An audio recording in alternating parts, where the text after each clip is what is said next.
नमस्कार दोस्तों। अगर आपने ध्यान के बारे में बहुत कुछ सुन रखा है और आप ध्यान करना भी चाहते हैं, लेकिन आपको लगता है कि ध्यान करना बहुत कठिन है, तो यह वीडियो आप ही के लिए है। ध्यान को अच्छे तरह से समझने के लिए आप इस वीडियो को आखिर तक अवश्य देखें। सबसे पहले हम जानेंगे कि मेडिटेशन करना इतना बेनिफिशियल क्यों है। जब हम रेगुलरली मेडिटेशन करने लगते हैं तो हमें फिजिकल, मेंटल और स्पिरिचुअल लेवल पर बहुत सारे बेनिफिट्स मिलने लगते हैं। तो आइए सबसे पहले जानते हैं कि फिजिकल लेवल पर हमें क्या बेनिफिट्स मिलते हैं। रेगुलरली मेडिटेशन करने से हाई ब्लड प्रेशर और हार्ट रेट कम होती है। एंग्जाइटी, तनाव और डिप्रेशन दूर होने लगता है। नींद बढ़िया आने लगती है और अनिद्रा दूर होने लगती है। तनाव की वजह से मसल्स पेन में भी रिलीफ मिलता है। बॉडी इन्फ्लेमेशन कम होने लगती है। हमारा इम्यून सिस्टम मजबूत होने लगता है। शरीर में एनर्जी लेवल भी बढ़ने लगता है। नियमित रूप से ध्यान से करने से हमें मेंटली भी बहुत सारे लाभ मिलते हैं। हम इमोशनली और मेंटली मजबूत होते जाते हैं। फोकस और कंसंट्रेशन बढ़ता है और मन का भटकना कम होने लगता है। मन में शांति और उत्साह बढ़ने लगता है। मन के शांत होने से क्रिएटिविटी बढ़ती है। एंग्जाइटी कम हो जाती है और हमारा एंगर मैनेजमेंट पहले से बेटर हो जाता है। रेगुलरली मेडिटेशन करने से स्पिरिचुअली भी हमें बहुत सारे बेनिफिट्स मिलते हैं। सेल्फ रियलाइजेशन या आत्मज्ञान बढ़ने लगता है और आप जान जाते हैं कि आप सिर्फ शरीर या मन नहीं है। जीवन के असली उद्देश्य एनलाइटमेंट या आत्मबोध की तरफ यात्रा शुरू हो जाती है। उदारता और दया की भावना बढ़ने लगती है। इंट्यूशन बढ़ने लगता है और हमारा सबकॉन्शियस माइंड हमारी मदद करने लगता है। लाइफ पर्पस में क्लैरिटी आने लगती है। सभी सात मुख्य चक्र और माइनर चक्रास क्लीन होने लगते हैं। लाइफ फोर्स एनर्जी यानी कि प्राण ऊर्जा हमारे सूक्ष्म शरीर में तेजी से बढ़ने लगती है, जिससे हमारा ऑरा भी बढ़ जाती है। मेडिटेशन के इतने सारे बेनिफिट्स को जानने के बाद अब आप भी मेडिटेशन सीखने के लिए उत्सुक हो रहे होंगे। तो आइए हम मेडिटेशन को विस्तार से जानना शुरू करते हैं। प्राचीन भारत में एक ग्रंथ लिखा गया था जिसको कि विज्ञान भैरव तंत्र के नाम से जानते हैं। इस पुस्तक में कुल 112 ध्यान की विधियां दी गई हैं जो कि भगवान शिव माँ पार्वती को बताते हैं। यह 112 ध्यान की विधियां संपूर्ण हैं और इसमें कुछ भी जोड़ा या घटाया नहीं जा सकता है। और वर्तमान में आप जितने भी मेडिटेशन के तमाम तरीके सुनते हैं वे सभी इन्हीं 112 विधियों से निकले हुए हैं। 2500 वर्ष पूर्व गौतम बुद्ध ने इन्हीं 112 ध्यान विधियों में से पहली विधि को चुना और इसकी साधना करके निर्वाण को प्राप्त कर लिया। उन्होंने अपने हजारों शिष्यों को भी यह ध्यान करने को प्रेरित किया। गौतम बुद्ध की इसी विधि को आनापाना सति ध्यान के नाम से जानते हैं। यह पाली भाषा का शब्द है। इसमें आना का अर्थ आती हुई सांस इनहेलेशन, पाना का अर्थ जाती हुई सांस एक्सहेलेशन और सति का अर्थ अपने सांस के साथ मिलकर या ध्यान पूर्वक रहना है। आनापाना सति ध्यान करना और सीखने में बहुत ही आसान है। सुबह और शाम का समय इस ध्यान को करने का सबसे अच्छा समय है। आप इसको सुखासन में बैठकर बहुत ही आसानी के साथ कर सकते हैं। अगर आप सुखासन में बैठे हैं तो आपके दोनों हाथों की उंगलियां लॉक्ड होनी चाहिए, यानी कि फंसी होनी चाहिए, और आप इसको अपने लैप पर आराम से रख सकते हैं।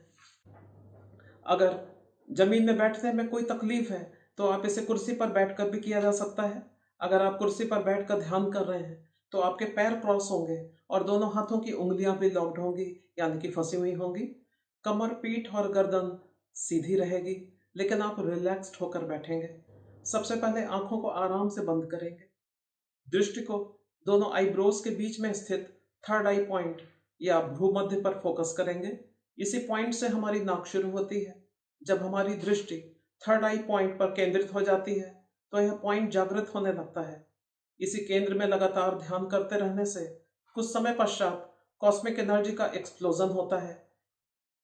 इसी स्थिति को विपश्यना कहते हैं। विपश्यना यानी कि विशेष रूप से देखना, और यह एक संस्कृत भाषा का शब्द है। दृष्टि को थर्ड आई पर फोकस करने के बाद हमें अपना ध्यान सांसों को आने और जाने पर लगाना है। इसके लिए हमें अपनी नॉस्ट्रिल्स पर फोकस कर सकते हैं। आती हुई सांस नॉस्ट्रिल्स पर हल्की ठंडी महसूस होगी और जाती हुई सांस हल्की गर्म महसूस होगी। हमें सांसों को सिर्फ आते और जाते हुए ऑब्जर्व करना है। हमें सांसों को धीमा, गहरा या तेज नहीं करना है। ध्यान रहे हम प्राणायाम नहीं कर रहे हैं, सिर्फ सांसों को शरीर के अंदर आते और जाते पूरे होश पूर्वक फुल अवेयरनेस के साथ में देखना है। और यही आनापानासति ध्यान है, जहाँ पर हमें अपने सांसों को आते और जाते हुए पूरे होश पूर्वक देखना है। एक भी सांस छूटनी नहीं चाहिए। एक एक सांस को हम अपने शरीर के अंदर कैसे आ रही है और कैसे जा रही है, पूरे होश पूर्वक हम इसको देखेंगे। अगर इस दौरान मन में किसी भी तरह का कोई विचार आता है तो उसे भी सिर्फ देखना है। विचारों को रोकने या निकालने की कोई कोशिश नहीं करनी है। विचारों को देखने से ही या थोड़े समय में विलीन हो जाते हैं। दोस्तों, हमारे शरीर में बहुत सारी एक्टिविटी ऑटोमेटिकली होती रहती है। जैसे हम सांस लगातार आती और जाती रहती हैं, हमारा हृदय लगातार धड़कता रहता है, ब्लड सर्कुलेशन होता रहता है। वैसे ही विचार भी आते और जाते रहते हैं। तो जब आप विचारों को देखते रहते हैं तो थोड़े समय में ये विचार अपने आप चले जाते हैं। विचारों के साथ किसी भी किस्म का संघर्ष नहीं करना है या बलपूर्वक इसको निकालने की कोई कोशिश नहीं करनी है। नियमित रूप से यह ध्यान करने से आप अपने वास्तविक स्वरूप को जानने लगते हैं। और आप जानने लगते हैं कि आप सिर्फ शरीर नहीं हैं, आप मन भी नहीं हैं, आप कोई और ही हैं। और आपके अपने असली स्वरूप आत्मा से आपकी पहचान होने लगती है। शरीर और मन से मोह छूटने लगता है और आपकी मुक्त की यात्रा शुरू हो जाती है। दोस्तों, शुरुआत में आप 15 मिनट तक इस ध्यान को करें और बाद में धीमे धीमे इसकी अवधि को बढ़ाते जाएं। माना जाता है कि जितनी भी एक मनुष्य की आयु है, एज है, उतने मिनट हमें ध्यान अवश्य करना चाहिए। यानी कि अगर आपकी आयु एज 20 वर्ष है तो आपको कम से कम 20 मिनट ध्यान अपनी ज़िंदगी में ज़रूर देने चाहिए। अगर आप 50 वर्ष के हो चुके हैं तो एक दिन में आपको 50 मिनट का ध्यान जरूर करना चाहिए। इसकी अवधि को धीमे धीमे आप आगे बढ़ाते जाएं। दोस्तों, आपकी सुविधा के लिए गाइडेड आनापानासति मेडिटेशन वीडियो अलग से बनाया गया है। शुरुआत में आप इस वीडियो की सहायता से इस ध्यान को कर सकते हैं। बाद में जब आपका ध्यान गहरे होने लगे तो आप स्वतंत्र रूप से मेडिटेशन का अभ्यास शुरू कर सकते हैं और आप इस वीडियो का प्रयोग बंद कर सकते हैं। दोस्तों, मुझे आशा है कि आप अपने जीवन में ध्यान को अब जगह जरूर देंगे और इसको नियमित करना शुरू करेंगे। दोस्तों, अगर ये आपको वीडियो उपयोगी लगा तो आप इस वीडियो को लाइक कर सकते हैं, आप इसमें अपने कमेंट लिख सकते हैं और हाँ, हीलिंग स्फीयर चैनल को सब्सक्राइब करना ना भूलें। धन्यवाद दोस्तों।